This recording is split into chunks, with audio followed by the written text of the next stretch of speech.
ang ating buena mano, ang IOJ. Hanep, grabe.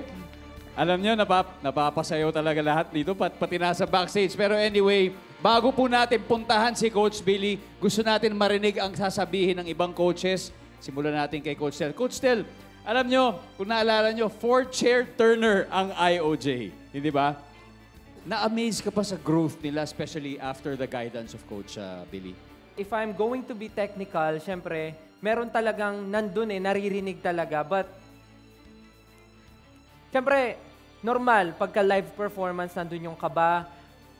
Merong mga sumasablay, may mga sabit, but gusto ko kung paano nyo dineliver and pinakita kung sino ang IOJ. And sinet nyo talaga yung energy. Kaya nakakaba for the next performers para sa next talent artist na tutungtong sa stage niyan. But overall, congratulations po.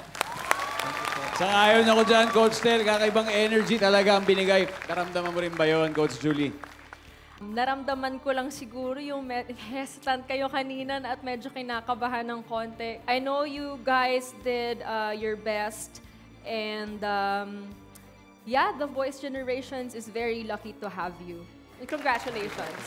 Thank you, Coach Julie. Coach Tito, ano bang pakiramdam habang pinapanood sila ngayon? It's apparent naman nalinis yung tumugtog eh.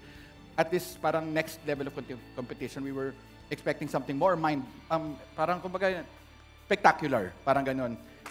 Salamat, Coach Tito. And finally, of course, kay Coach Billy. Coach Billy, meron ko ba sanang gustong palitan o wala doon sa naging performance nila? There are improvements na kailangan pa if you guys want to be the best of the best. Thank you for giving it your all. Regardless of what it is, there's still hope. Nandyan ang Panginoon. God bless you guys. I love you, IOJ. Thank you. Thank you, IOJ.